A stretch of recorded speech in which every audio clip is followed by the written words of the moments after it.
Você está ouvindo Entre Lírios e Vales, por Elfrida Kramer.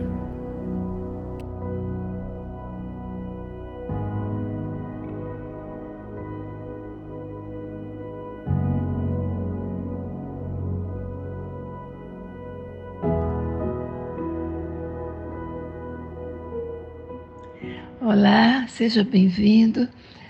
Eu estou pensando em compartilhar com você alguns assuntos que às vezes me passam pela mente. Hoje eu vou mais uma vez trazer uma reflexão nas entrelinhas da minha história. Eu acordei hoje pensando em nosso país, terra amada, terra onde nós nascemos, onde Deus nos permitiu nascer, terra tão cobiçada pelo mundo inteiro, onde nós vemos tantos bens materiais, tantas oportunidades, tantas coisas podendo ser utilizadas de uma maneira generosa para o crescimento da humanidade. Como dizia mesmo o escritor Pero Vaz de Caminha, aqui é uma terra onde se plantando tudo dá. É uma terra que não somente é boa para a agricultura, mas é uma terra cheia de mananciais, de rios, de florestas, de tudo que é necessário para a vida humana. E nós estamos vivendo uma fase muito problemática. Nós vemos que há uma ganância muito grande por essa terra, terra bendita que Deus nos deu para moradia. Às vezes a gente fica pensando, eu sempre me considerei uma pessoa que tinha aversão à política. Eu não gostava de ouvir falar nem nessa palavra, porque na minha mente a política era um jogo de trocas, somente trocas, em benefício de alguns. Então era uma coisa que não cabia muito na minha mente.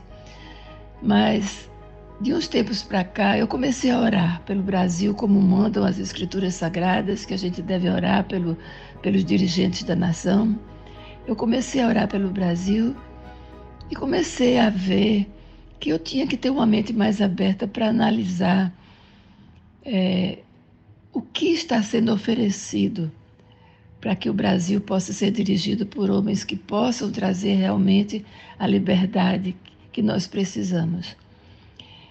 Eu, às vezes, fico pensando, eu evito, inclusive, de falar nomes de candidatos, de partidos, isso aí não é o meu foco, não. O meu foco é o plano de governo desse candidato. O meu foco é o que se passa na mente, nos desejos desse candidato para beneficiar o nosso país. Muitos já claramente revelam que estão pensando no seu próprio bolso, estão pensando no seu empoderamento, estão pensando nessas coisas que o ser humano muitas vezes busca com avidez. Mas nós precisamos de alguém que defenda o Brasil para ser um país que nós tenhamos a alegria de morar nele. Hoje eu fico pensando assim, talvez se nós não repensarmos os nossos valores, talvez a gente possa se arrepender muito brevemente. O nosso país é um país que nos dá assim, ainda a oportunidade, como um país democrático, de nós darmos sugestões, opiniões, falarmos dos nossos pensamentos, das nossas ideias. Mas isso pode cessar de um momento para outro. Na verdade, eu não sei que título você se dá a si mesmo, se você é humanista, se você é socialista, comunista, se você é cristão e que segue o cristianismo. No entanto, eu fico pensando, se você se diz cristão, e a maior parte dos brasileiros se denomina cristã, porque reconhece mesmo o cristianismo como vindo de Deus para a direção da nossa vida, para a orientação dos nossos passos aqui na Terra. Se você é cristão, analise tudo de acordo com as normas da palavra de Deus. Se você tem diante de você alguém que defende a destruição da família, o aborto de crianças inocentes no ventre da sua mãe, se você tem entre aqueles que estão tentando alcançar um lugar proeminente no Brasil, pessoas que usam da mentira, do roubo, da corrupção, da violência, pessoas que têm uma história já contada a respeito de todas essas coisas. Se você tem esse candidato na sua mente, repense. Nós não podemos idealizar o candidato perfeito, porque todos nós somos imperfeitos. Todos nós somos incapazes de dizer que não erramos, não vamos errar. Mas depende muito daquilo que está no nosso coração como objetivo. Se nós queremos viver uma vida pautada na verdade,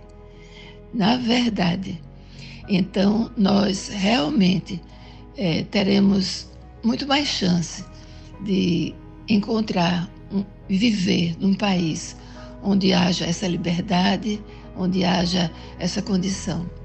Analise os países que você conhece, onde foi oferecido o socialismo, onde as pessoas inocentemente optaram por votar em candidatos que ofereceram o socialismo como sendo um bem para a humanidade. O socialismo é visto hoje como algo não que ofereça para todos igualmente as mesmas oportunidades, mas uma elite mínima, ela escolhe o mínimo que é possível ser doado para a maior parte da nação. E todos conhecem a história dos países socialistas. A grande maioria da nação tem o mínimo que é possível receber e que é insuficiente para a sua vida. Mas existem aqueles que têm poder, que têm autoridade, que podem escolher e que podem se regalar com os seus bens. Eu não entendo esse socialismo. Eu não entendo que nós possamos viver uma vida assim, tranquilos. Na verdade, os exemplos que nós temos são os piores possíveis. E por que é que nós estamos nos deixando enganar com a falácia de algumas pessoas que tentam nos convencer que essa palavra bonita, socialismo, é algo que se deve buscar? Nós devemos buscar, sim, uma vida cristã verdadeira. Quem tem de boa vontade, reparta com quem não tem. O governo não vai tomar da sua mão, mas o seu coração vai se abrir para dar a quem não tem. Se você tem oportunidades na vida, você dá a mão àquele que não tem oportunidade. Na verdade, o cristianismo, sim, esse pode fazer uma divisão equitativa entre os povos. Se o cristão realmente tiver no seu coração a vontade de ver o seu irmão crescendo e vivendo igualitariamente a você. Se você como cristão pode exercer essa função de igualdade, você como um cristão pode abrir o seu coração e com ele cheio de misericórdia, alcançar os menos favorecidos. Mas eu não creio que o socialismo possa realizar isso. Então pense, nós estamos vivendo num tempo tão difícil, num tempo de escolha, e breve, talvez, a gente não tenha mais condições de escolher. Porque dependendo de como o rumo das coisas está indo, nós seremos cerceados da liberdade de escolha. Ore sim, peça a Deus que Ele intervenha no nosso país, que Ele traga esclarecimento à mente de nós todos brasileiros. Ore sim, mas haja também. Fale do que você pensa, fale dos seus propósitos, fale do que está certo, do que você aprendeu, das prioridades da sua vida. E confie que o Brasil pode ser resgatado para Cristo. Com a direção do Evangelho na nossa terra, tudo pode ser diferente. Eu peço que Deus nos abençoe, que Ele nos traga esclarecimento e que Ele nos ajude a fazer a sua vontade. E nós certamente haveremos de glorificá-lo sempre. A Ele, Pai, Filho e Espírito Santo. Amém.